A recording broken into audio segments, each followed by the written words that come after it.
Without further ado, here we go.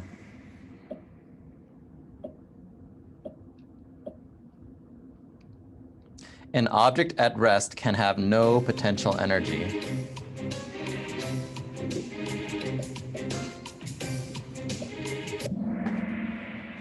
False. Oh, hey.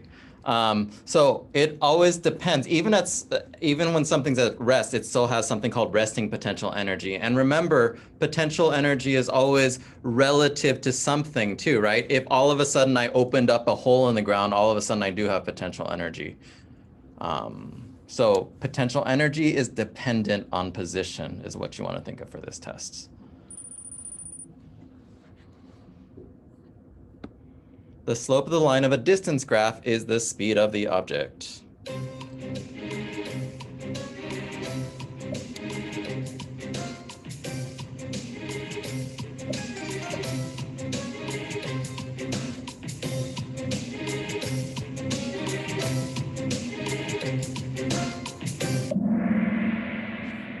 Good. The slope of the distance time graph is the speed. And then what is the slope of the displacement time graph?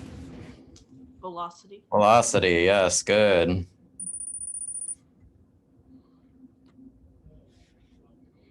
For an isolated spinning object, as inertia increases, angular velocity decreases.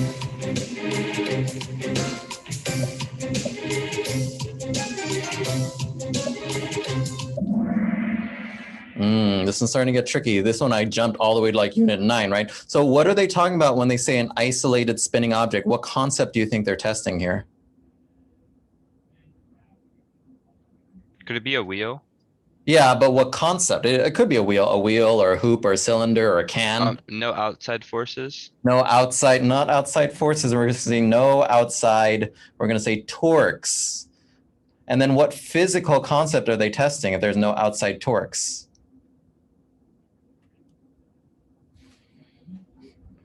When you see this phrase, you need to think of this. So I think you all need, hopefully you all have note paper or something, because I'm not taking any notes today. It's when you see this phrase, you should think of this like concept. This is the concept of conservation of angular momentum. Not linear momentum, right? Angular. Angular is the spinning part. Conservation is the isolated part. And momentum, well, just momentum. That's the only thing that's conserved when things are spinning. There are other things, but they're not physical concepts that you're tested on. So what is the formula for angular momentum? L is equal to I omega, right? Since they're on the same side of the equation as the inertia increases, then the angular velocity has to decrease to maintain this constant.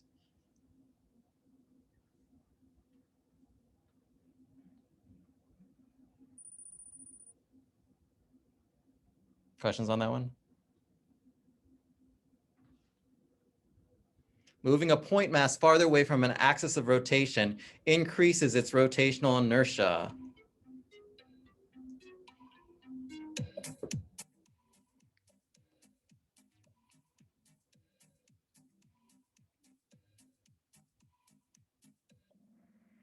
What formula are they asking for here?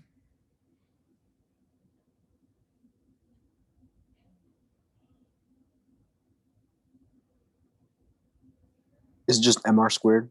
I is equal to mr squared. Perfect. Yes, that's the equation. Good. Next question. A hollow object will always reach the bottom of a ramp after a solid of the same radius and mass.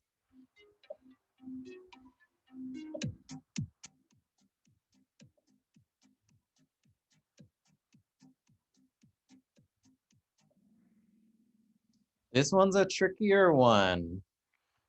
So what's the concept here? We have something that's hollow, like a hoop or a wheel or something, right? And then we have something that's solid. Isn't this like center of mass and how fast it's able to rotate? Yeah, so which one between the empty hoop and the solid one has more rotational inertia? Would it be the solid one? It's actually the hoop, Oh, okay. because the hoop has all the mass farther away from the middle versus the solid has it evenly distributed. So there's some dots in the middle that have less inertia, right? The inertia depends on how far you are away from the center of the object. So there are some dots here versus all the dots are on the outside. So all the dots have more inertia. And if it has more inertia, you can think of it as it's sucking away the translational kinetic energy, right? It's using more energy to roll. So this one takes more energy to roll. So this one is slower. So that's why the hollow object will reach the bottom after.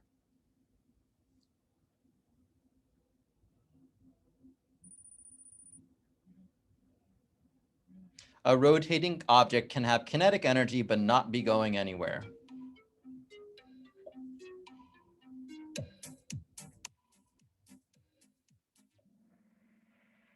Give me an example, somebody. Could it be like a wheel slipping on ice? Wheel slipping on ice, right? So there's two types of kinetic energy. So please keep that in mind when you see this phrase, right? When it just says KE, you have to think, well, is there rotational question mark? Is there translational? Or you could have both. Good.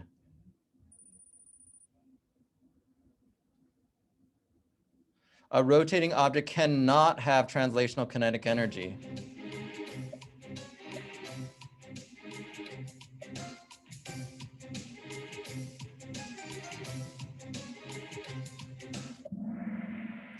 This one is that magic phrase. Who knows the magic phrase that makes it false? Translational. Well, yeah, there's a magical phrase that they use in the word problems, though.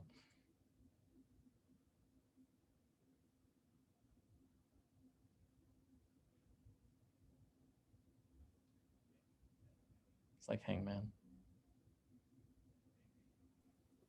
Rolling without slipping. Rolling without slipping, right? When something is rolling without slipping, that's when it has translational kinetic energy. And remember the misconception we had last time is where does it come from? Well, it comes from the center of mass because this is the average of all the velocities. Even though like at this point, there's a velocity going this way, this point, there's a velocity going this way, there's a velocity going that way, right? On average, it's going to translate to the right from the center of mass.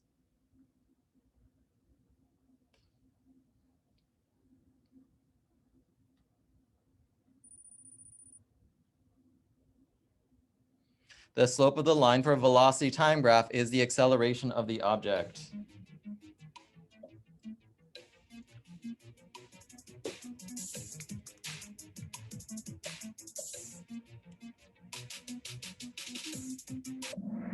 Easy peasy, good.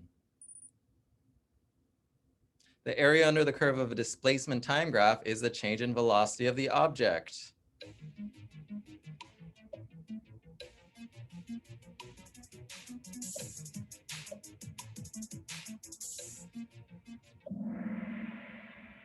Oh no, who said it was true?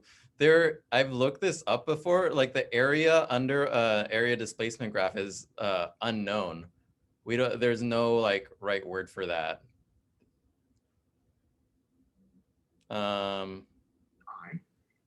We're doing Kahoot, do you want to join?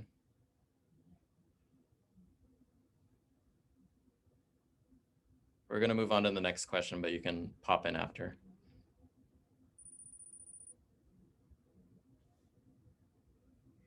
Momentum can be negative.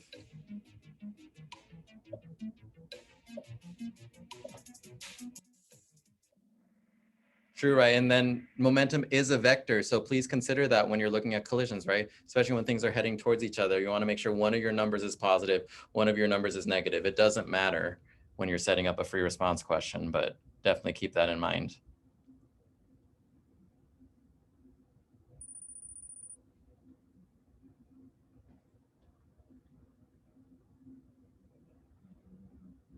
For Atwood machines, the acceleration can never be higher than g.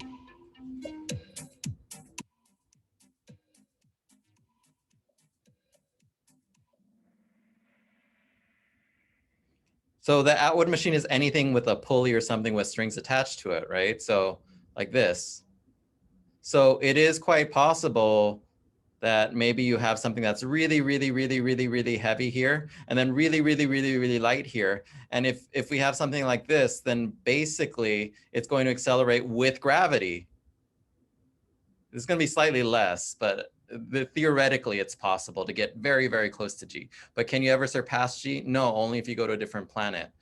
Now there is the case of somebody's outside and like all of a sudden like spins it really hard or something and adds an applied force. But it didn't say outside force, right? It said for an Atwood machine. Maybe in your case for the test, it would have been better if the thing said for an isolated. But I think you want to consider, it says, if it says the word system, maybe, I'm just going to add this for your reference. If it says system, the implication is that thing is isolated. Hope that makes sense.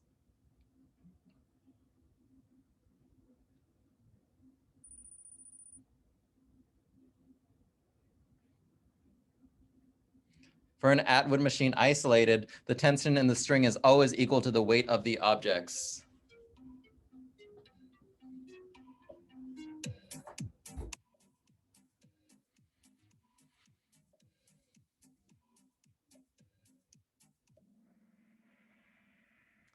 False.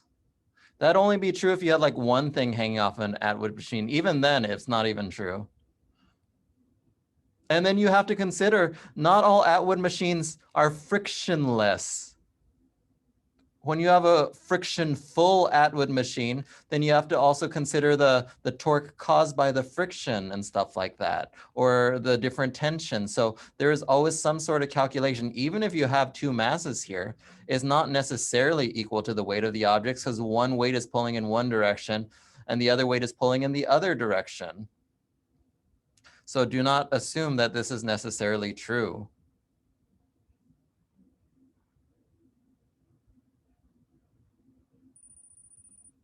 And then along the way, feel free to ask questions if you want me to clarify, because this is all in preparation for these really, really tricky conceptual questions on your test. The slope of the line for an acceleration time graph is the change in velocity of that object.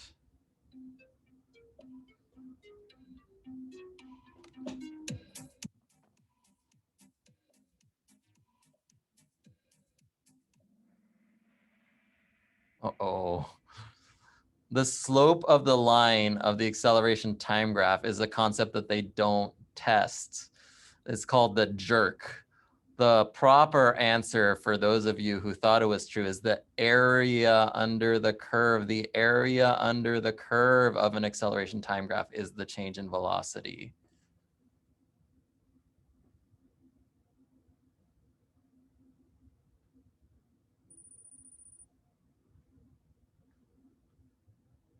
For an Atwood machine with a light frictionless pulley, the tension in the string is the same on both sides.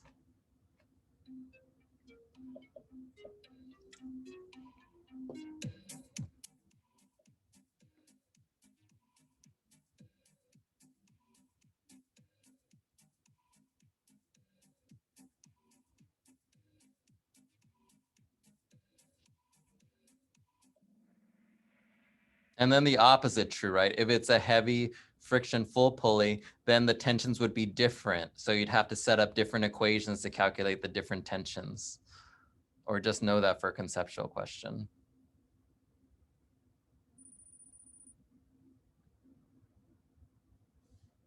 For an Atwood machine, the falling object and gravity are causing the acceleration.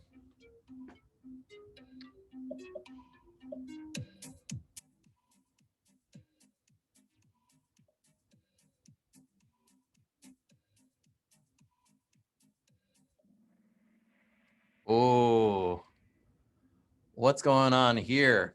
Okay, so we have this thing, right? Let's imagine it's a light and frictionless pulley, right? So this thing is the heavy one. So let's give it 10 kilograms, and maybe this one's the light one, right? So this one is doing most of the quote unquote work, right? It's pulling down harder, but this one is pulling, and it's pulling with a negative acceleration. So it is contributing to the acceleration as well. The way the statement is phrased, you have to look at it saying, oh, it's only gravity, it's only the falling object, right? By saying this, is it saying only this? but this is also contributing to it. And acceleration doesn't always mean the thing that's making it speed up. Acceleration can also mean the thing that's causing it to slow down, right? Acceleration implies positive and negative. Anybody have any comments on like, is it because you thought acceleration meant moving forward? Or is it because you didn't Could think it of, also be used, could it also be friction in this case? oh, yeah, it never clarified the pulley. That's a good point. It didn't clarify the pulley. So maybe the pulley is contributing to the acceleration too. Good point.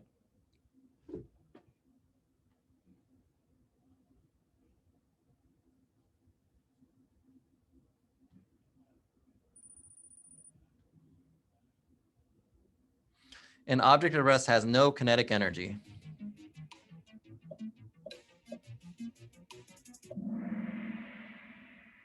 And so sometimes on certain questions, we're like, oh, okay, I should know that equation. You go ahead and write out the equation. You go KE is equal to 1/2 mv squared.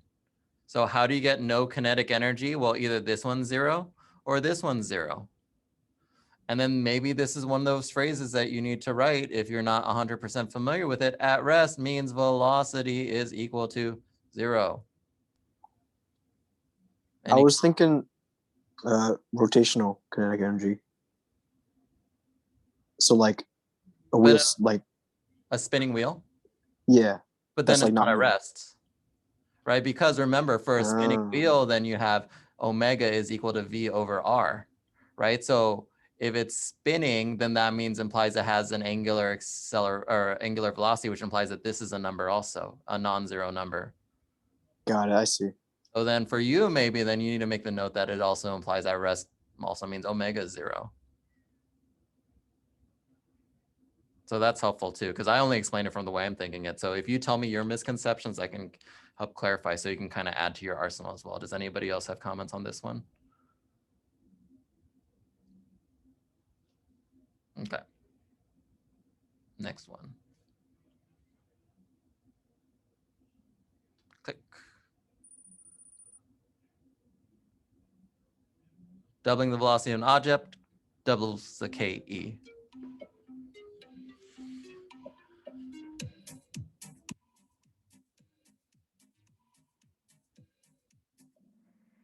Yeah, I kind of gave it away by giving you the equation, right? It quadruples, right? 1/2 mv squared. We square the double, so double squared is quadruple. Easy.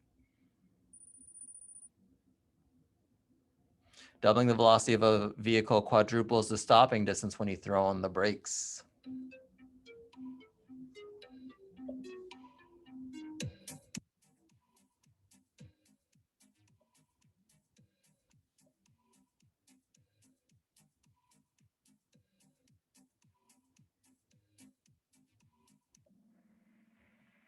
This one is true. Here's a test trick. Usually if they say double, it's never gonna be double, right? It's either gonna be like times it by 4. It could be divided by 2 or times by 1/2 or times by 1/4. But I think just from like, this is obvious, I gave you no time to do it. So if you're going faster, it's probably going to take longer, right? So it's not going to be exactly double. So people who said false, what were you thinking that it wasn't quadruple? Were you thinking it was going to double? I got confused by it. It was like when you throw on the brakes, like what that exactly meant Good specifically. question. Okay, so imagine you're throwing on the brakes in the car, right? The way you slam on the brakes is you're gonna like slam it as hard as you can on the car, right? So then in both times, when you slam on the brakes in the car, your acceleration, your deceleration is going to be the same negative number. Since it is the same car, then you're gonna have the same acceleration. Does anybody else have misconception on why you said false?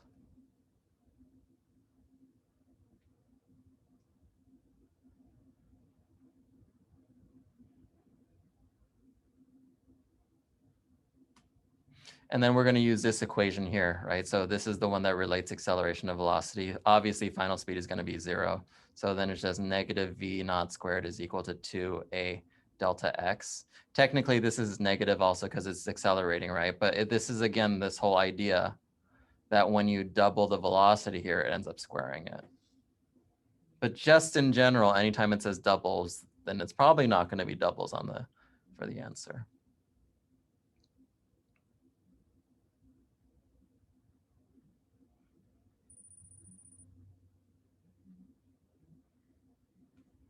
The force of friction is directly proportional to mass.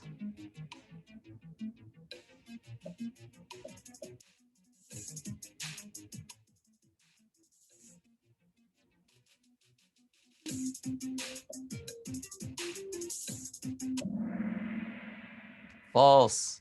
What is it directly proportional to?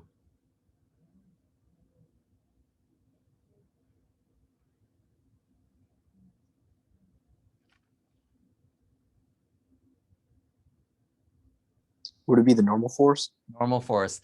And this is only true if you're talking about kinetic. I didn't even say that. So one way they do trick you is the kinetic energy is mu k Fn, right? And remember that the normal force is not always mg, right? There could be other things going on that gives you a bigger or smaller normal force. Maybe you're in an elevator. Maybe you're on a ramp. There's a bunch of reasons. The other thing that they do to trick you on this thing is the static energy, there's static friction, excuse me, is less than or equal to mu s f n. So it is quite possible that your static force is not even proportional to it because it's some number less than this number. So there's two reasons why this could be wrong. People who got it wrong, was there a concept that you're thinking of? Or were you thinking mg?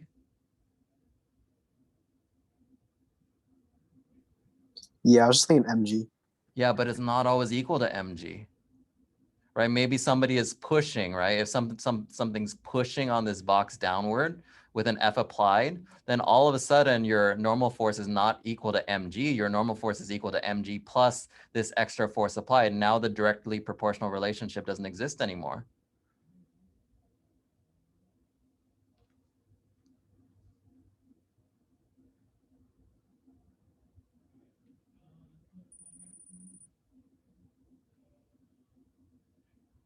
The normal force is directly proportional to mass.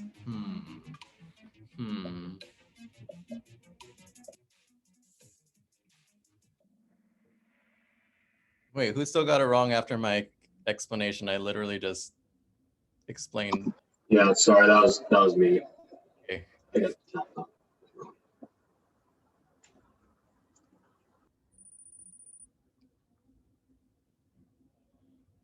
Rockets accelerate by the thrust the gases push against a surface like Earth. Typo. Push against a surface like Earth.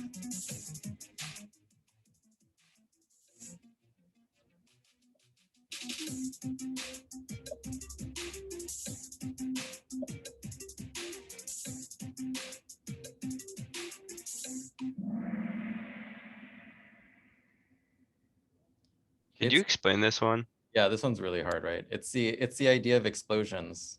What's the how does an explosion work?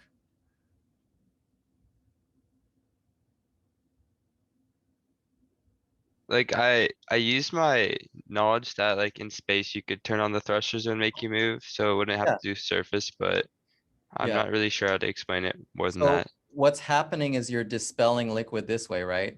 You're dispelling liquid with some sort of increasing acceleration, right? Right now your center of mass is 0, right? So that if you dispel the gases or whatever you're dispelling, then as a result, your system's going to want to maintain its center of mass, right? So then the rocket's going to have to move forward. And then if you do it with an accelerating backwards acceleration, then as a result, to maintain that center of mass, then the rocket accelerates forward. So you're going to have to expel a disproportionately large amount of gas compared to the rocket, but it will propel the rocket forward. So this is the idea of an explosion. I thought about it like Newton's third law. Would that be? Oh, you correct? could think about it to get false. Yeah. Yeah, because like if you're pushing the, well, if you push the, push the gases against the surface like Earth, and the Earth will push back against the gases.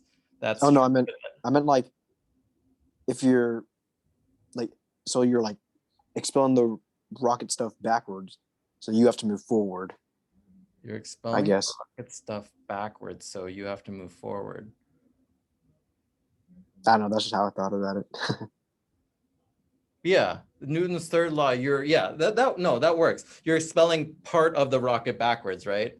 Yeah, so Mhm. that totally works. Newton's third law. You're expelling part of the rocket backwards, so the other thing has to move forward as a result. Sure, we can go that way too. So Newton's third law, or the idea of explosions, N3L. Yes, I can agree with that.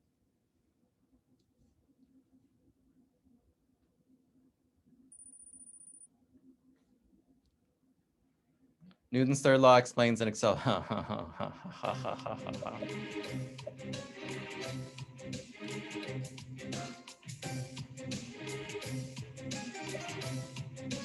I just hacked into the Yeah. Kahoot and I looked up the answer.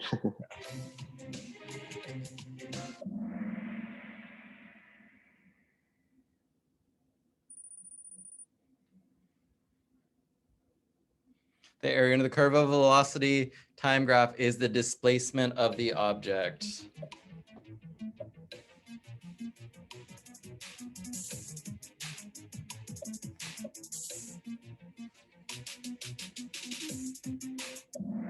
True, not the distance, right? A lot of people say distance. That would be the absolute value of the area, or the magnitude of the area, or something like that. Newton's second law explained why a wheel rolling down an incline has an angular acceleration.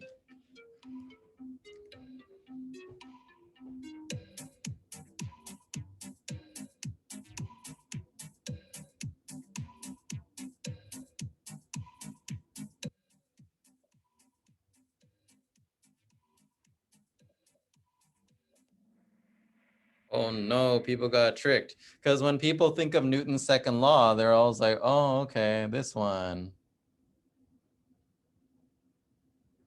But it's not just that one. What's the other form of Newton's second law? Anybody? I alpha. I alpha, the sum of the torques is equal to I alpha, right? So the torque is contributing part of the acceleration, and the force of gravity is contributing to part of the acceleration. And I'll draw the pretty picture for you right here, right? So you have one that's pointing down the ramp. So there is a component of gravitational force, that's mg sine theta. And the thing that's causing the rolling is the force due to friction. So the force due to friction is mu mg cosine theta is the force due to friction. And then the torque due to friction is times r. So these two things are both contributing to the wheel rolling down the ramp. I guess maybe a way we could have improved this question is rolling down the ramp without slipping, maybe. Because I think that's how they'd say it on the test. But remember, there's two forms of Newton's second law for rolling things.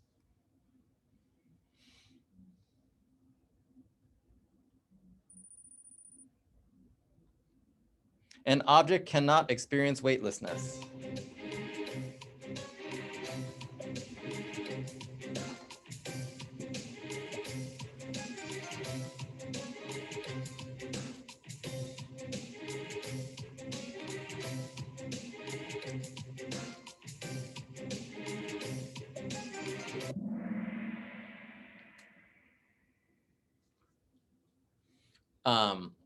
This is different from an object cannot be weightless, right? Be weightless means it either has zero mass or zero gravity, and there's never a point anywhere where there's zero gravity unless you're like somehow in the middle of space, far, far, far away from planets and stuff.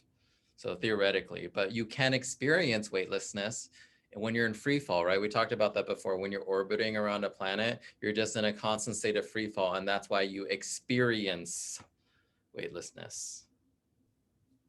I just got confused on the experience part. Yeah. Like, oh, I can experience a lot of things. I don't know. Yeah, you can Seemed like very weird. experience it, right? You can feel the form. That's why. So the idea is astronauts feel weightlessness, even though they aren't. Got it. Tricky wording. Tricky wording.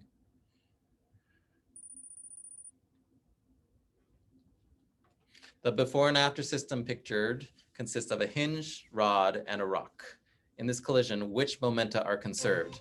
Angular momentum, linear momentum, both, or neither?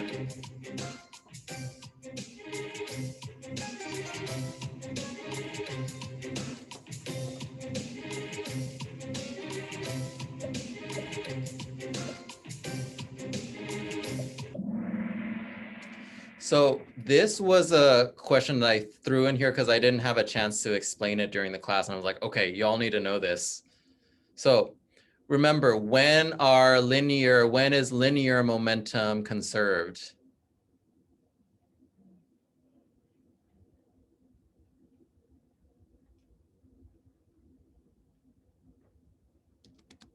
I'll just type it. It's easier to type. When is linear momentum conserved, anybody?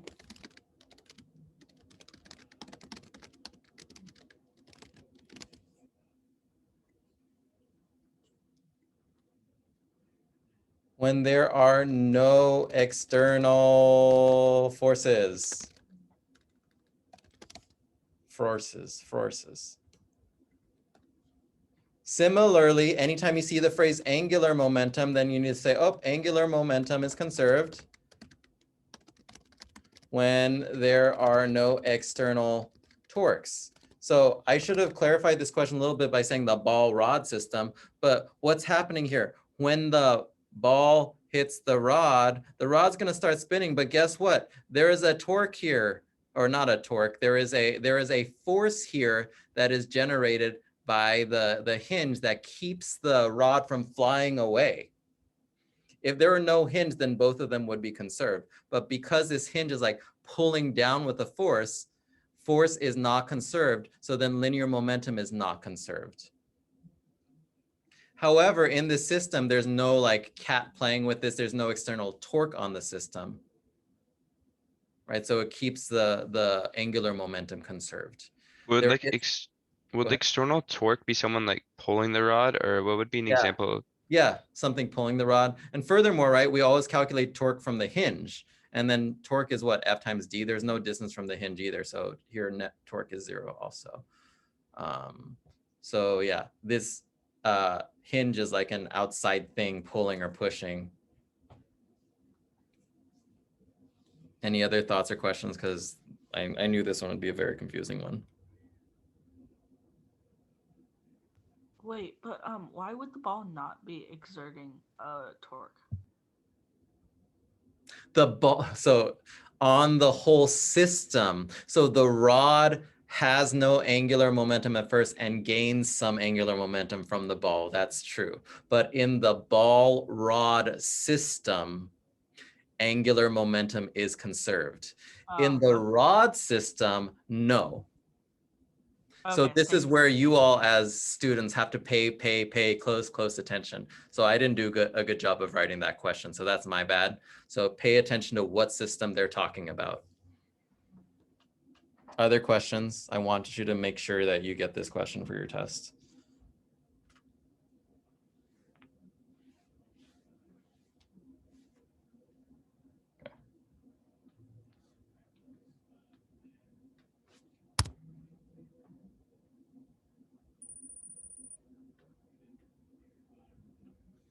Zero gravity exists in space where there's essentially a vacuum.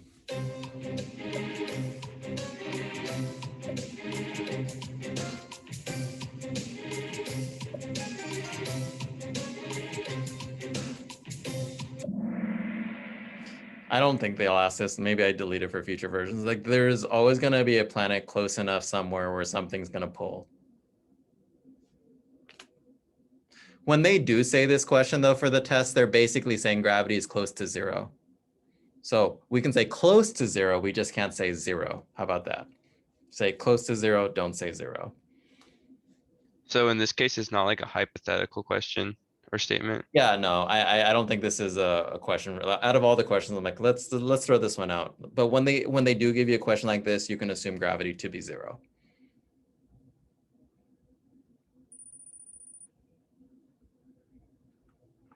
Acceleration vector is always pointing in the same direction as the object, the direction the object is moving.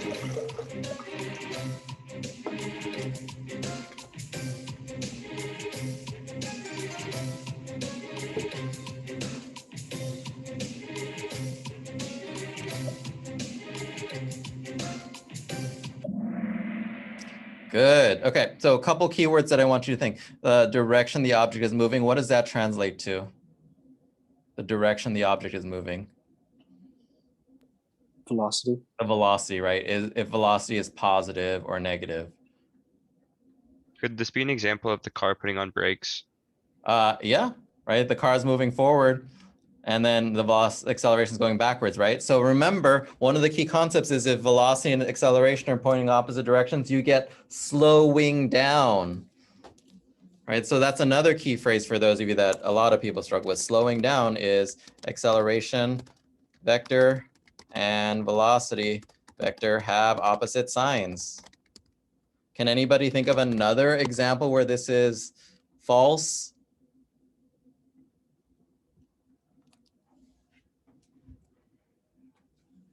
Centripetal acceleration. Centripetal acceleration. Good, that's another one that I wasn't thinking of, but in a circle, right? The velocity is pointing this way and the acceleration vector is perpendicular to it. Anybody have another one, the one that I was thinking of? Because everybody can read my mind. Just something rolling on a surface with friction and it's not speeding up. Friction, rolling on a surface with friction that's not speeding up. So it's like the friction is causing it to decelerate. Sure. Sure. Yeah, there's multiple. The one I was thinking of though is like when you have a pendulum or a spring, right? So a pendulum here, it's going to speed up this way. And right now the acceleration is going this way in the same direction. That's why the object speeds up. But as soon as it reaches the bottom of its peak and starts going back uphill, right now it's gonna go one way and the acceleration is gonna go backwards, right? So I guess it's the same idea of slowing down. So multiple examples here.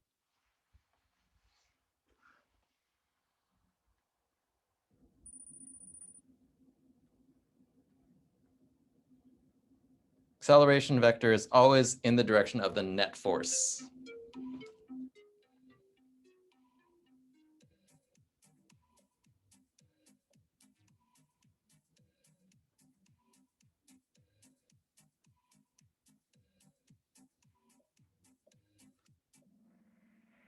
This one's Newton's second law, right? So F is equal to ma. Well, force and acceleration are the vectors here, right? So then they have to be in the same direction. This is positive, because you can't have a negative mass. Unless you're in a black hole or something, I guess. Centrifugal force is the force that moves objects in a circle.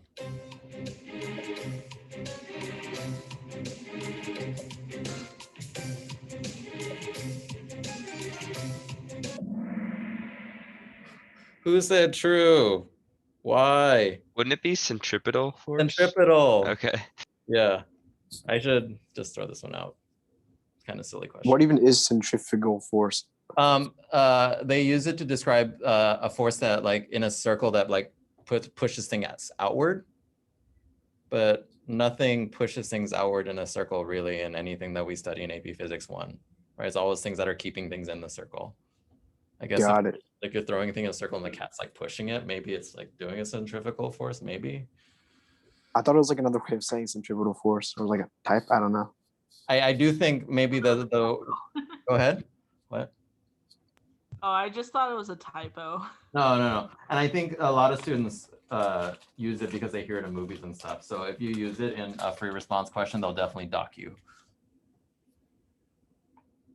Centrifugal force is a thing.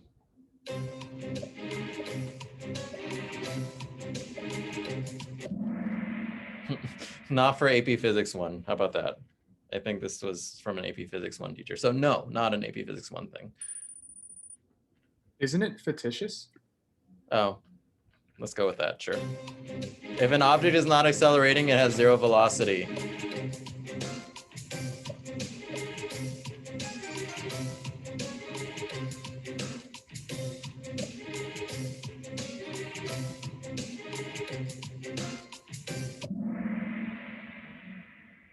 What's an example? Would that just be like an example of like max speed? Like if an object's like rolling and it gets max speed? Oh, terminal velocity, sure. Anybody else have an example? Constant velocity. Constant velocity, terminal/constant velocity. So I guess the whole thing with centrifugal force is maybe some scriptwriter wrote it sometime and just like decided, oh, I'm going to call it centrifugal, and it just kind of stuck and got into our vocabulary. Okay, so that's the thing that disproves that. So this is a very common question here.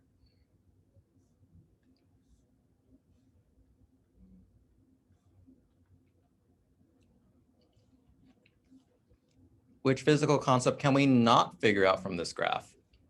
This is an acceleration versus time graph. Can we not figure out the force given the mass? Can we not figure out the velocity? Can we not figure out the distance? Can we not figure out the momentum given its mass?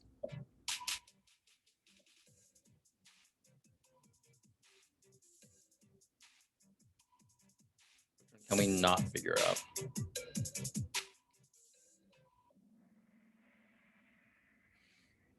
I stole this one from the test we did over the weekend.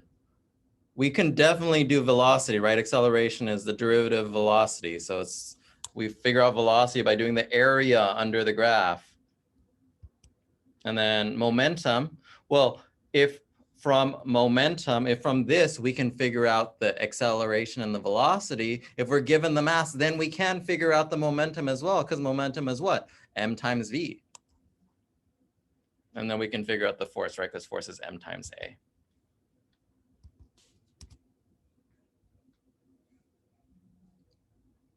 Get out of here.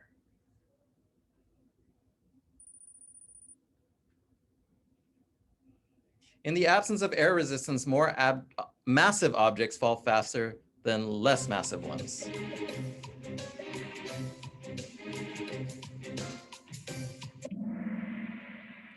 Nobody got tricked. Same speed, same speed. The more massive a dropped object is, the higher the impact force.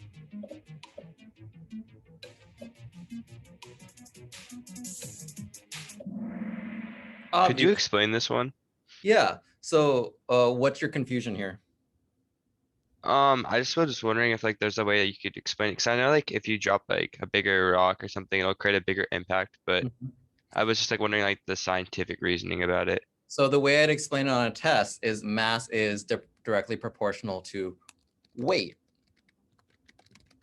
right? Because what directly proportional, how do you measure weight? Weight is equal to mass times gravity, right? Or the force is equal to mass times gravity. Does that answer your question? Yeah, thank you. DP, directly proportional, okay? So that's gonna be a phrase that you're gonna use all the time on the test. Directly proportional or inversely proportional.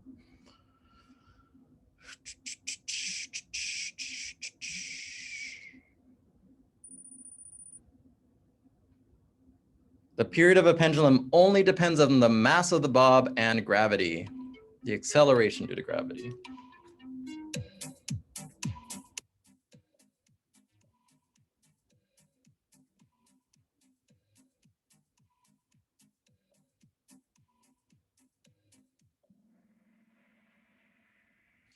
We gave the equation last time, right? It's 2 pi rad L over G. 2 pi is just a constant, right? So it just depends on these two things.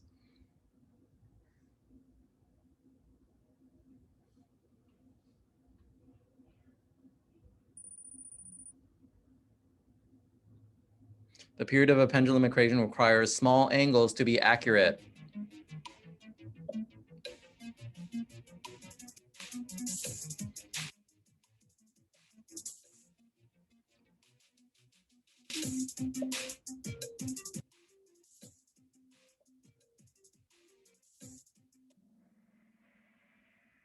True. So if you have a theta anywhere, and some people argue, some people say theta has to be less than 20 degrees. Some people say theta has to be less than 30 degrees, right? A pendulum will always swing with the same period. So if you swing a pendulum this far, or if you swing a pendulum maybe this far, they're both going to swing back and forth with the same period. And why did I pick yellow? Yellow is the hardest color to see. They're going to swing back and forth with the same period, which means the one that's orange is just going to swing back and forth faster. And then the one in the black is going to swing a little bit slower, but they're going to swing at the same period.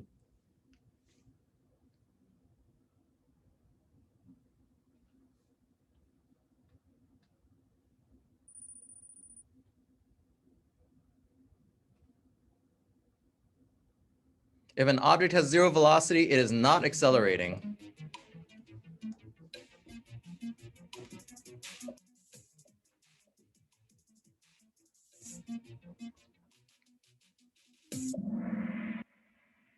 This one's kind of tricky because zero velocity does not equal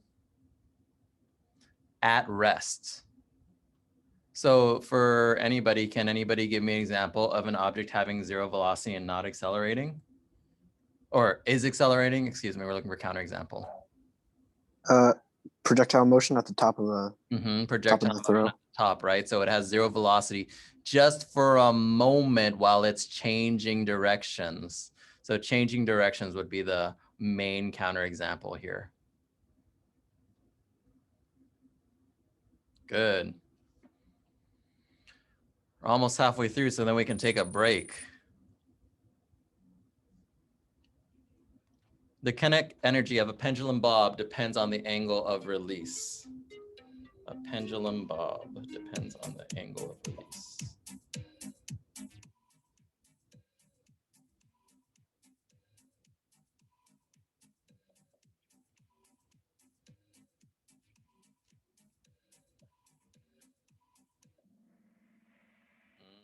This one's tricky.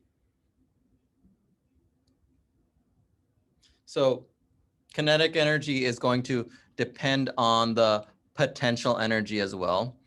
And so one thing we have to think of is when we take a pendulum and start to raise it an angle or two angles or three angles or four angles, what's going to naturally happen because the length of the string is fixed? We're going to gain height. And when we gain height, we gain potential energy. So by virtue of gaining potential energy, when we lift the pendulum higher and higher through different angles, we're going to also gain kinetic energy when it swings down through the bottom. Any thoughts or questions on that one?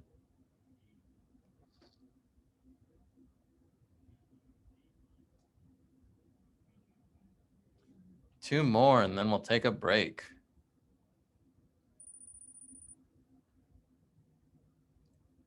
A pendulum bob has no acceleration in the middle of its swing.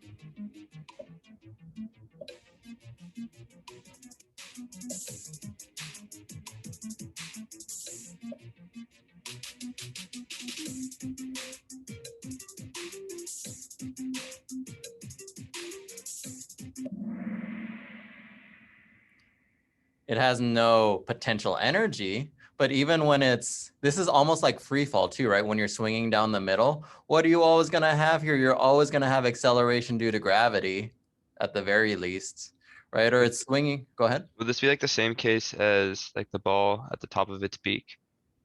Yeah, that's one way. Yeah, for sure. Here there's also centripetal acceleration because it's going in it's a small circle, right? And then anytime something's going through this thing, there's going to be no horizontal acceleration. So it's momentarily, there's no horizontal acceleration, but there are vertical components of acceleration for sure.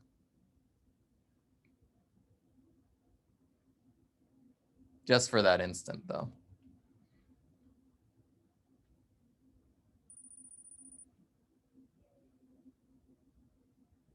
As the angular velocity of a rolling object increases, the rotational kinetic energy increases.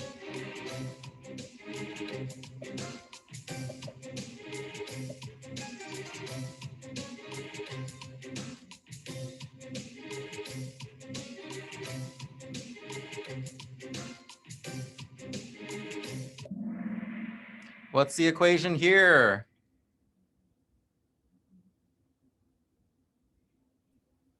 One half I omega squared. 1/2 I omega squared, right? And then if we need to get it into the appropriate form, we're going to use omega into translational form is equal to that over that. And then I is equal to that over that times that, right? So then this also becomes 1/2 mr squared times v over r squared. And then maybe there's usually some number in front, right? So I should add that number in front.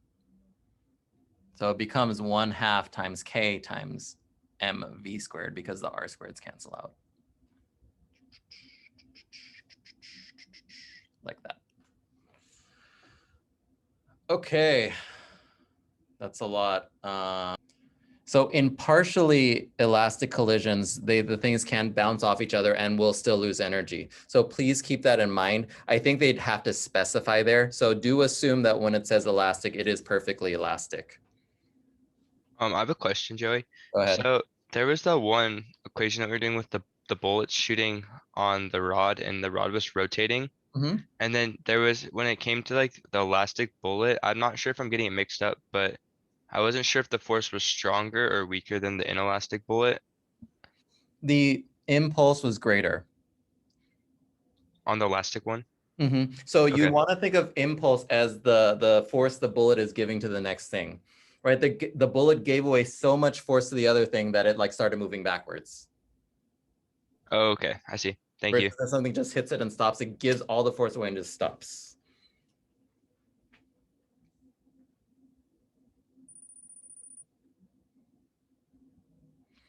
Inelastic collisions conserve momentum and energy.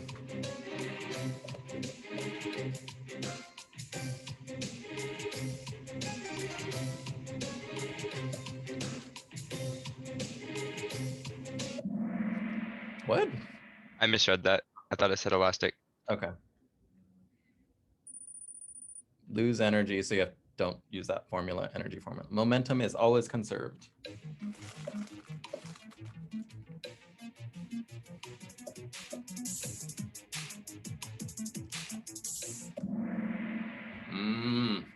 When is momentum conserved?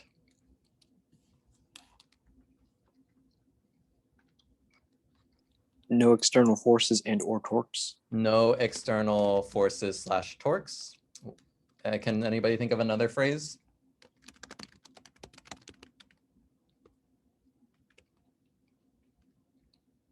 Closed system. Closed, isolated system. Good. Thinking like physicians, not physicists, not physicians, physicists.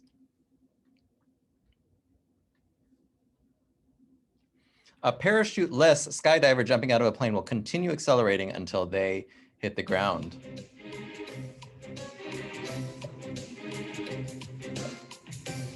This is a real life one, FYI, because we have to breathe air on Earth.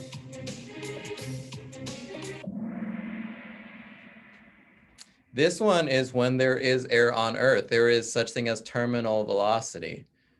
You keep accelerating until you hit that final speed where your acceleration stops, but you have constant velocity. Is there a way to determine terminal velocity? Because what if they just never reach terminal velocity? Oh, I think the way the question would be phrased a little bit more accurately, a parachute-less skydiver jumping out of a very, very high plane. There would be some sort of phrase that would indicate that they would have to reach terminal velocity. Good question. Yeah, maybe they just jump out of like a tiny plane and then just, yeah, that's true too.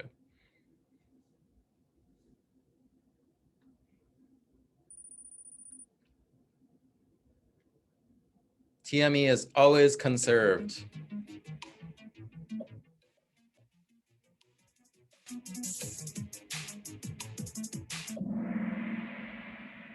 And then I'm going to say false because it depends on the system you're talking about, right? Are you talking about one system like a cart system that's rolling down a hill? Are you talking about the earth cart system? Are you talking about the ball rod system? You can't assume that total mechanical energy is always conserved. It may be transferred to another system. Heat and sound, right? Heat and sound also, right? In a inelastic collision, heat and sound, friction, air resistance, something like that. Heat and sound would be the best if you get an FRQ on collisions.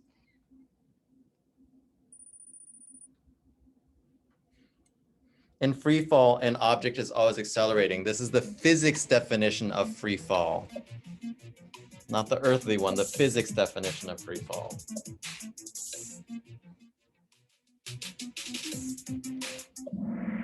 So this is the one where if they say that, right, in a physics, frictionless, airless, something, vacuum, you'll never reach terminal velocity.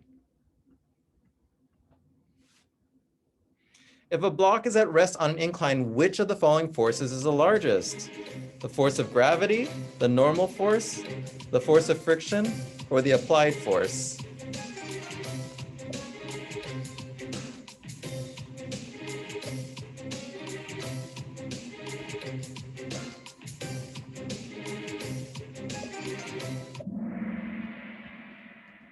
Yeah, they didn't give you much time to do this one. I would probably go back. I'm gonna go back and edit all these for like the little discrepancies we see here and there.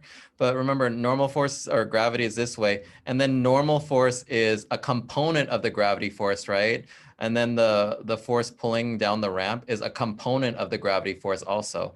And then the friction force is equal to the component pulling down the ramp. So these two are, oh, and there's no applied force, right? Because it's at rest on the ramp. So that's why it is FG.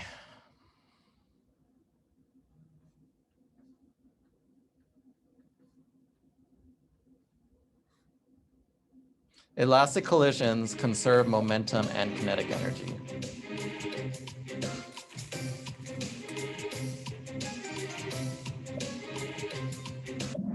Yeah, easy.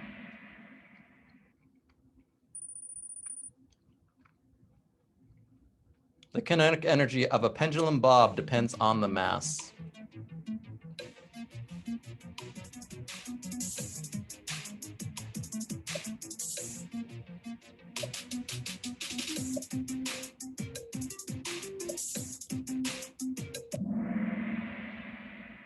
Good. What's the equation? The equation is, well, 1/2 mv squared, right? So the bigger the mass of the bob, the bigger the kinetic energy. So we can even say depends directly or varies directly. The further back you pull a pendulum, the faster it is moving at the bottom of the arc.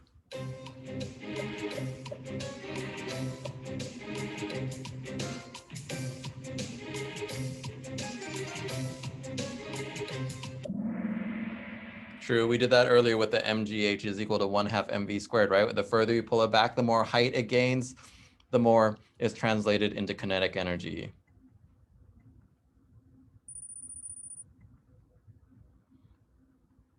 A net force is required to keep objects moving at a constant velocity.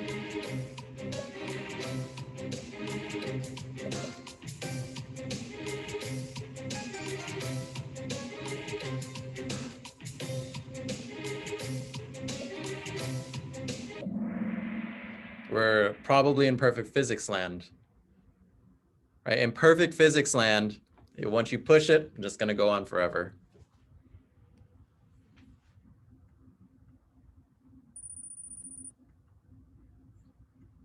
An object moving at a constant speed cannot be accelerating.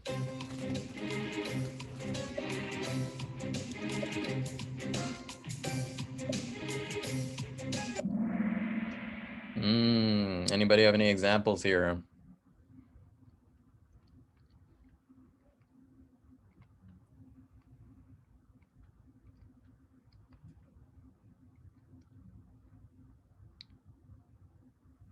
Can the acceleration be perpendicular to the speed? Perpendicular to the velocity, aka centripetal.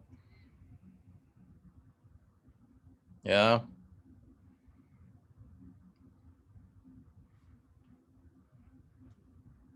If we're talking about in a line, then I can't think of an example right now off the top of my head.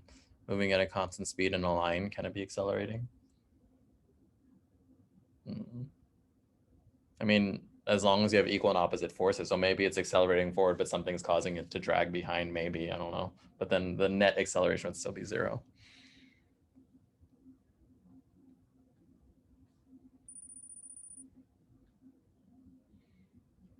An object moving at a constant velocity is not accelerating.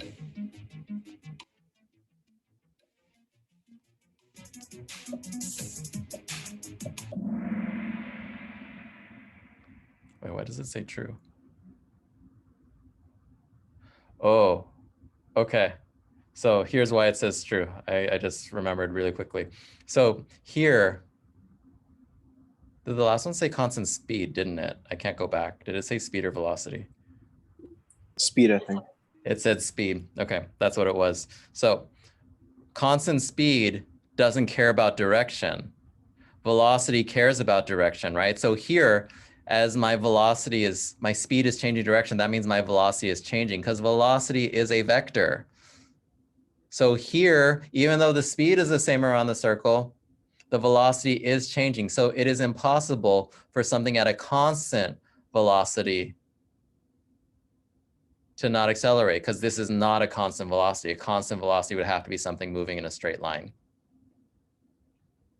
So for those of you who got tricked by this, maybe a picture that says this is constant speed, not constant velocity would be what you need to think about or draw or tattoo on. I'm confused because if the constant velocities are in a straight line, Mhm. where would the acceleration be if it's not accelerating? Oh wait, never mind.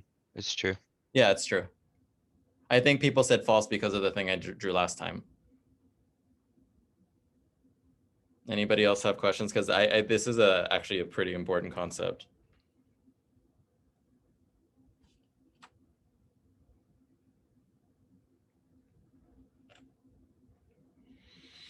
Okay.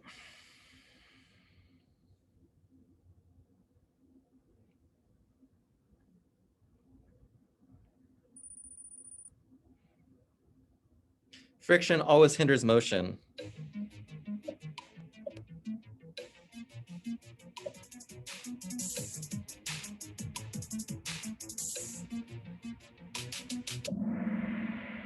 Good. Who has an example?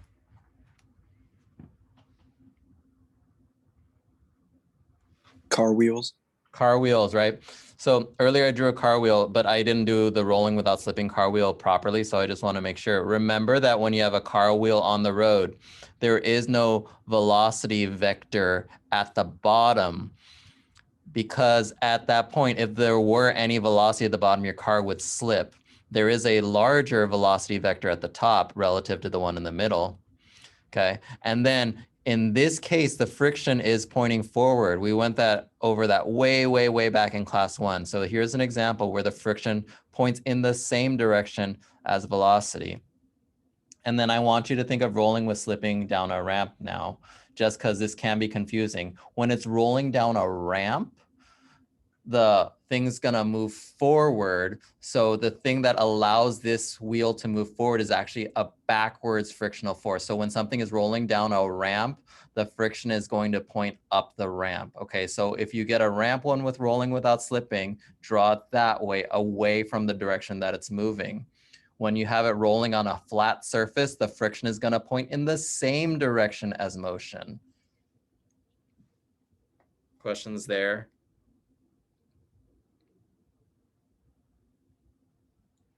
Why does it point up the ramp? So this is the thing that allows this one to roll without slipping. If it pointed down the ramp, it would, how would it move it forward? Like, let's think about it. It already has a mg sine theta thing pointing down. So then you need something to counterbalance that mg sine theta force. If we didn't have the force of friction pointing down the ramp, there would be nothing pointing up the ramp, and then everything would just start sliding. So it's more of like a conceptual thing to think about. Got it. Some sort of oppositional force here. Here we don't need any oppositional force because nothing is moving backwards here.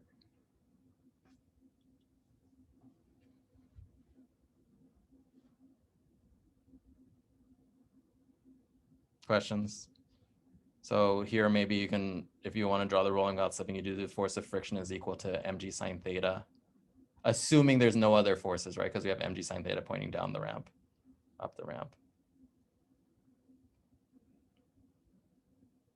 Just want to give that for clarification, so you don't always think that rolling without slipping.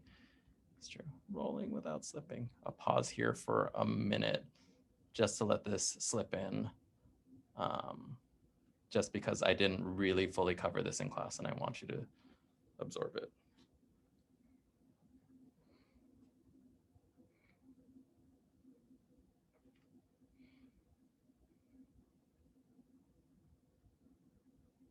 Okay, next one. An object has an instantaneous speed of 0. Can it have acceleration?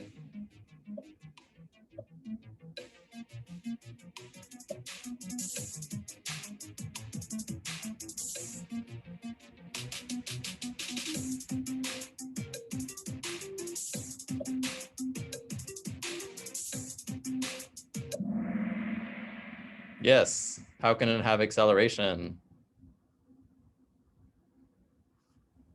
It's the same as the changing directions Changing example. direction again, right? For that instant, it can briefly have no motion. Good, changing direction.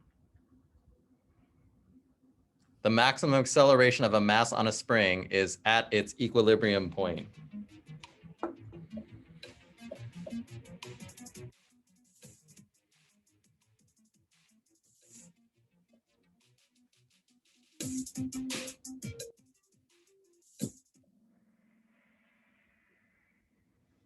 Where is it? We had like the farthest stretched point. At the farthest stretch point, because what does the acceleration depend on? So the force Displacement. displacement, right? Fs is equal to negative kx, right? So what is it? Ma is equal to negative ks. Kx, why did I write? Writing A. Writing X, saying A, spelling S, something like that. I don't know. But the acceleration depends on this thing.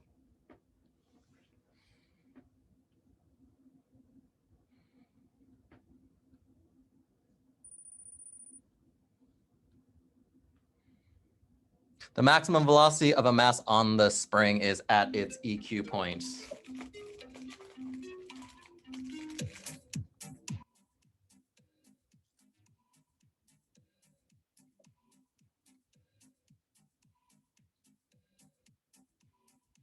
What is that GIF or GIF? I don't know. I say GIF. It's one of those hydraulic pressure things where it like squeezes things to death. Oh, got it. Baseball. Could you I thought it was explain on this like one? I thought it was on a table and it was like exploding randomly. Oh yeah, no. So we talked a little bit about this last time, but we talked about it using the sine graph, right? So let's do this. This is the position of like a spring swinging back and forth. So this is X versus T. So this is the spring going through the middle. Then what's gonna happen with the motion as it's going farther away? It's moving upwards, but it's gonna start to slow down, slow down, slow down, slow down, slow down, stop here. And then it's gonna speed up, speed up, speed up, speed up, speed up. And then once it hits this middle point, the equilibrium point, it's gonna slow down, slow down, slow down, slow down, slow down, stop. And then it's gonna speed up, speed up, speed up, speed up again. So this So- is in the case of a moving spring, not like a spring just standing still at the equilibrium. Like it's oscillating. Oh, so this needs the word oscillating for you to make sense. Yeah, I assumed that it was at standing still, so at the equilibrium point. Good point. So you would need to think on an FRQ question, is it oscillating or not? And I've seen this on questions where they say they will gradually lower the weight, right? If they gradually lower that's not the weight, they'll say the mass, right? Then it's not oscillating. So that's a phrase. But if they say drop, right, then it will oscillate. So that's a good point that you bring up. So I'm happy that you're saying that. So you're right. Maybe it's not. But actually, even if it were at rest, it would still be the max velocity, right? The max velocity of an at-rest system would be 0. So theoretically, it's true all the time. I'm just being very picky with my words. But yes, for those of you who get Bronson's questions, keep this in mind when you have a mass, especially a vertical one, right? If you just drop it, it's going to start to swing. But if you just gradually lower it, it's going to reach a new equilibrium position.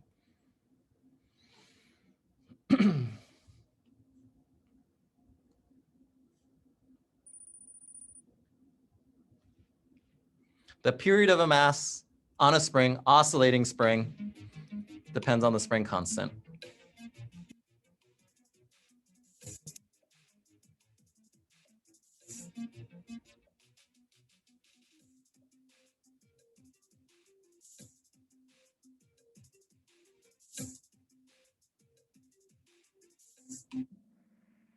Who remembers the equation?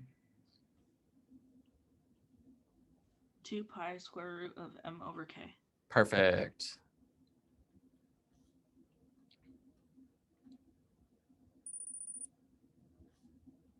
The higher the spring constant is, the harder it is to stretch or squish the spring.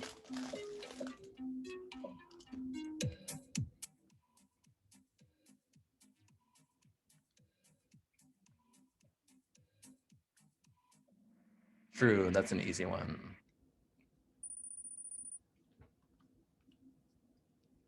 The greater the mass of the planet, the greater the value of gravity on it or for it, on it or for it.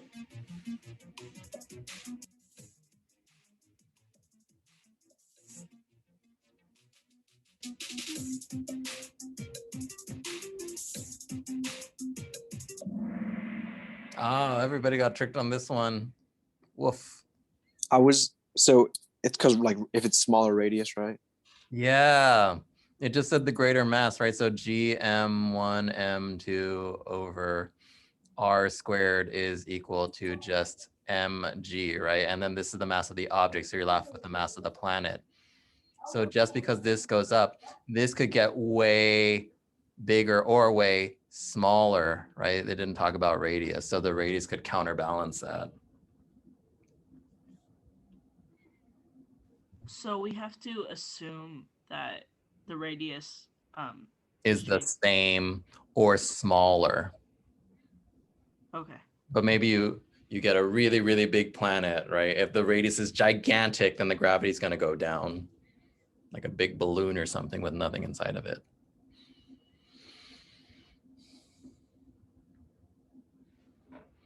The denser a planet is, the greater the gravity on it.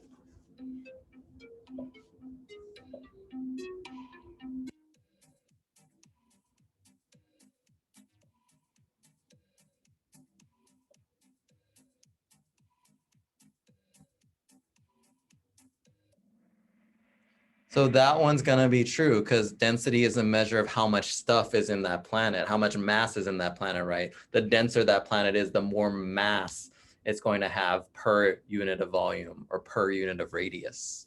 And that one's sticking with the idea that the radius is gonna be the same? The radius is going to be proportionate to the mass somehow. Okay. Yeah. Wait, I have a question. So density is mass over volume, Yeah. and then Yep. the Density. gravitational formula is mass over mass over volume. I mean radius squared. Mm-hmm. Oh wait, no, never mind. So Never if we did density, right? Density is usually measured in rho, and then density would be mass of the planet over 4/3 pi r cubed. So if this goes up, that means this one technically is basically like saying this goes up, but this would stay the same. We can think about it that way. Got it. That's the idea, right? So if that goes up, that stays the same. That's basically saying that goes up, that basically stays the same. So the difference between this question and the previous question is this one we have a proportion, the previous one we don't. We don't, right? Versus the other one, you could have the same mass and then expand it gigantic and have it be like very not dense. What's the opposite of, is there a word for the opposite of dense? Undense, non-dense? Hollow? Hollow maybe? Yeah, it could have it be very hollow. But here the density is implying that it's not going to be hollow.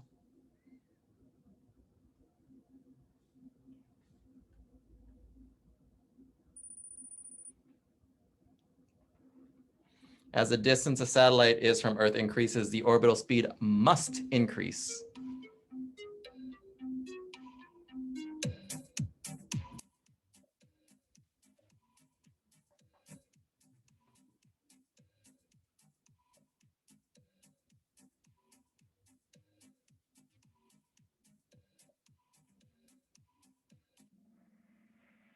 False. And just to remind everybody, this is the total mechanical energy. This one will be conserved, right? Unless there's some outside star or something.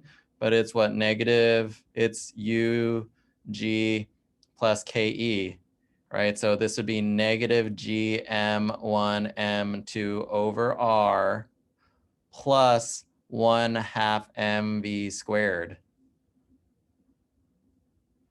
So if this distance increases, this number overall goes down in magnitude, but technically that's like saying this goes up though, because it's a negative number. So the overall magnitude, the number itself gets smaller, but because it's negative, the number actually became bigger.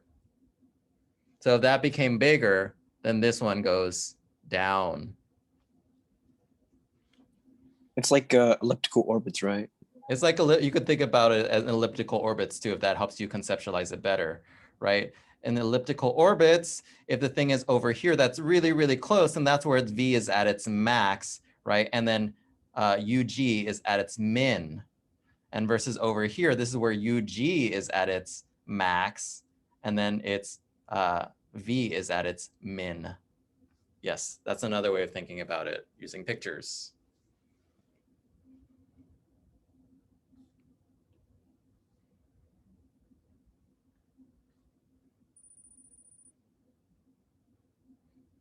Gravity can produce a centripetal force. Centripetal.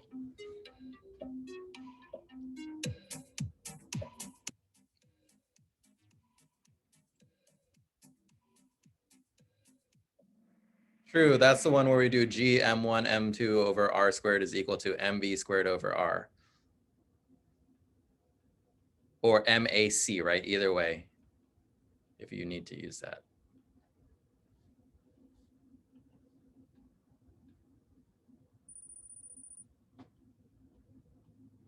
Objects moving in a straight line can have an angular momentum.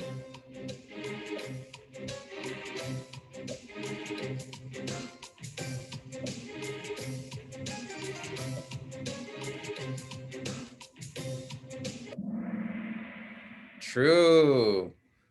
It depends on what point you're relative to. It said can have, right? Can versus must. That's another thing you're going to need to pay attention to on the test. If you're just talking about relative to itself, no, because it's not spinning. It's going in a straight line. But if you have this like ball over here that's moving this way, and then you have this random point over here, it does have an angular momentum because look, relative to that point, the angle is changing. And who remembers the equation for the angular momentum of a linear object?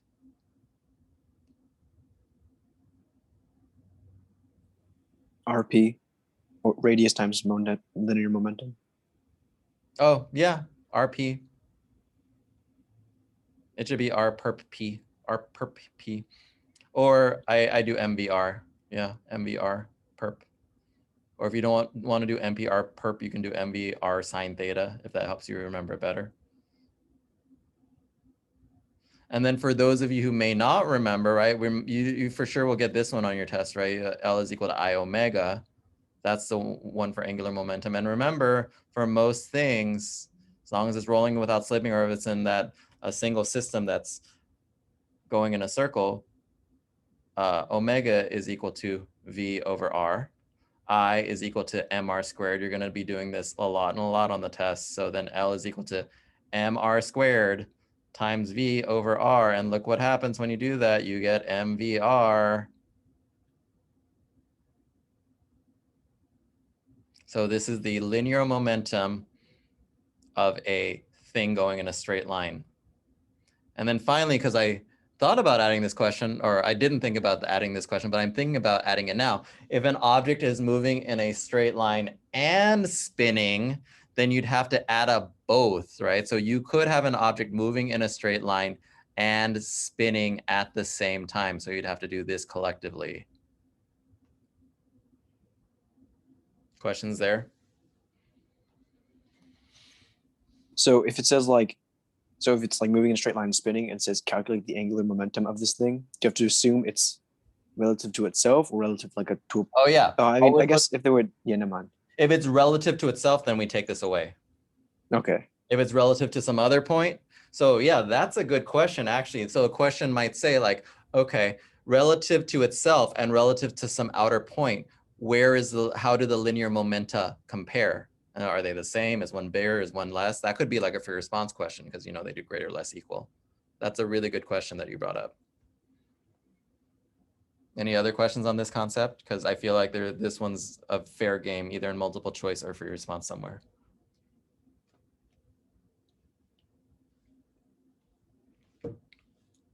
Okie dokie.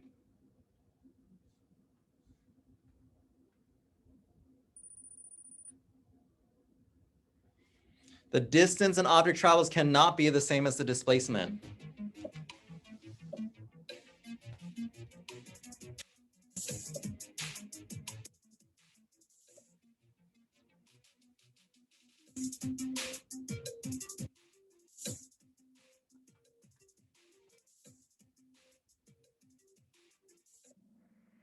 Yeah, good, easy. The distance an object travels cannot be greater than the displacement.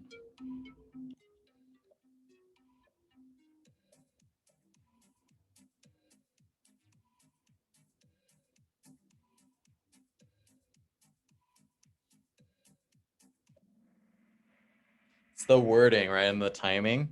So the picture I always think of when I'm asked to compare distance versus displacement is I think of this picture. So in this picture, the displacement is equal to 0, right? The distance is equal to like 1,000,000. So in this one, the distance is greater. So that's the picture I have in mind. And then it's just the wording was kind of weird too.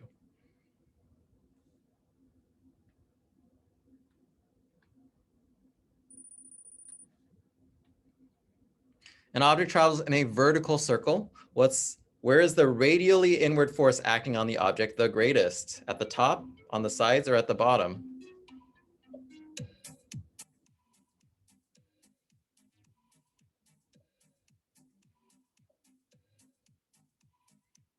Could you explain what a vertical circle is after this?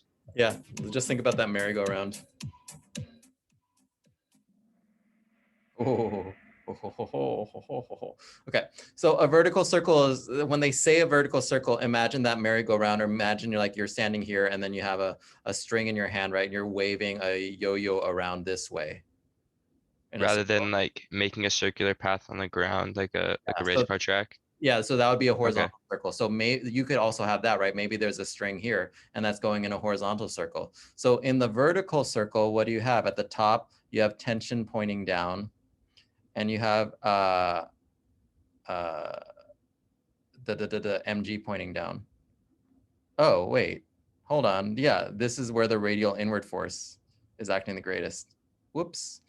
And then here you have you have tension pointing upwards, and then you have mg pointing downward. And then here you have mg pointing to the side and tension pointing inward like that. And then versus here with the horizontal one, you're always going to have mg pointing down no matter where you are. So then the whole point, and let me see if I can clarify why this teacher put top, maybe. Let's see. So the force here at the top would be T plus mg is equal to mv squared over r. That's at the top for this one. At the sides, it would just be T is equal to mv squared over r, because the mg, the weight force, is perpendicular. And at the bottom, it would be T minus mg, because mg is pointing away from the circle, is equal to mv squared over r. And I think why this teacher wrote the question this way is because they wanted this tension force. So in this case, the tension force will be the greatest at the bottom, because then you get T is equal to mv squared over r. plus mg. Versus at the top, it would be T is equal to mv squared minus mg. I think that's what they're getting at with this question. And that's why bottom was the correct answer here. So not the overall force, but just the tension force? Just the tension force. I Okay. think that's what they're going after.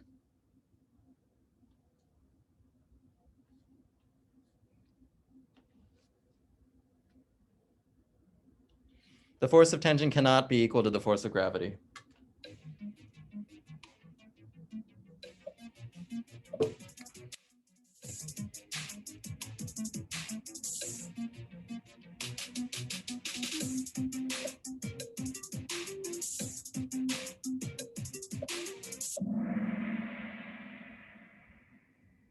It can be.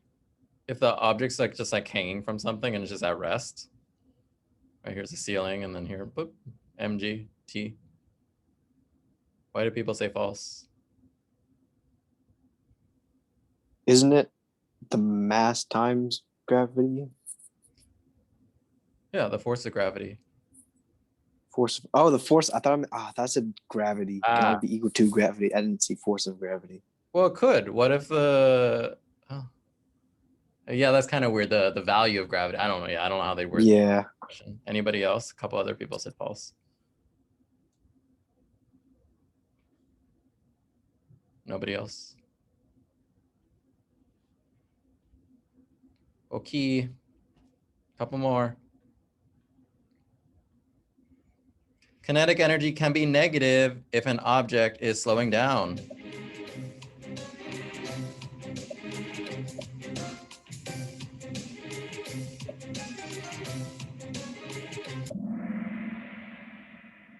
Who said true? Is negative mainly used with direction, correct? Yeah, and kinetic energy is a scalar. Has no direction. In fact, what is kinetic energy? Is 1/2 mv squared. So even if you were to think, oh, well, velocity is negative, if you square it, it's positive. I forgot about the squaring. Okay, so keep that in mind, right? Kinetic energy can never be negative. Spring potential can never be negative. But which one can be negative? MGH. That's the only one that can be negative because that's the one that's relative to something. These are not relative to any. Well, this one's relative to the center of motion, but you square it. No negatives for kinetic energy if you ever have to graph it. Object is at rest on the table. Newton's third law of reaction force to the force of gravity is the normal force from the table. For every action, there's an equal and opposite reaction.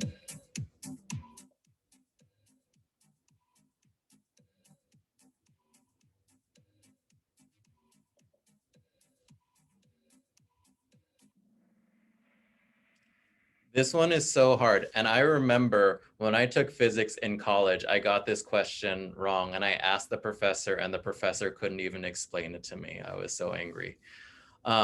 Newton's third law is that for every action, there's an equal and opposite reaction. And what is the pair of objects they're talking about here? Newton's third law, reaction to the force of gravity. So the book is on a table, but what's pulling on the book according to the question? It's the planet, right? The Earth or the planet. So then what would be Newton's third law reaction force then? The force of gravity from the object pulling up on the planet. Exactly. The force of the book pulling up on the planet. This is more a conceptual question, but please keep that in mind when you're doing the test, right? If they say object A on object B, then it has to be object B on object A. Even if they're not touching. Technically, you could have 3 things apart here, right? You could have 3 blocks in a row. And technically, there is the tiniest little gravitational force from this one on this one. And so there'd be an equal and opposite on like C on A like that and versus A on C.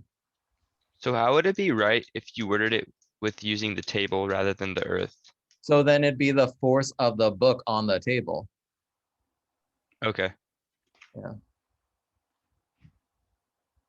I think they would phrase it the contact force instead of normal force or the force of gravity. Almost done. Last one. What can be determined from the slope of this potential energy versus position graph? This one's super hard.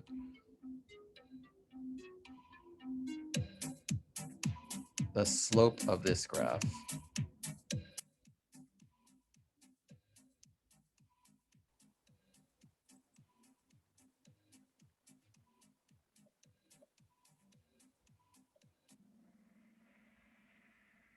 Tricky, tricky.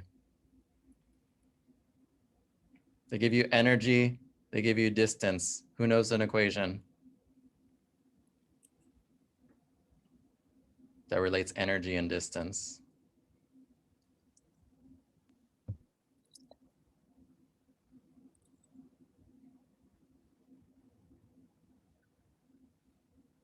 Force. There's MGH. Oh, that's true. Oh, that actually works too if you want to do MGH. Sure, let's do MGH then. That's even better, right? Because then MGH and then is equal to PE, right? So then which one do they give you over here? They give you meters. So on the y-axis, they give you this. On the x-axis, they give you this. So this is the slope. Well, what's mg? Isn't that the force due to gravity? So the slope of the line, right? If you have the y-axis on one side, the x-axis on the other, whatever's left over is the slope of the graph. Super tricky. The other way you could do it, huh? Go ahead. Yeah, no, I was gonna ask what the other way you were gonna do was. Work, right? Work is equal to force times distance. Right? And work is equal to kinetic energy,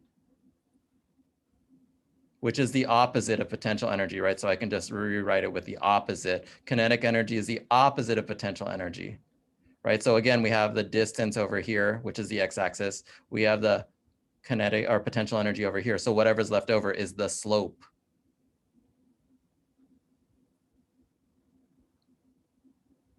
Questions? Okay.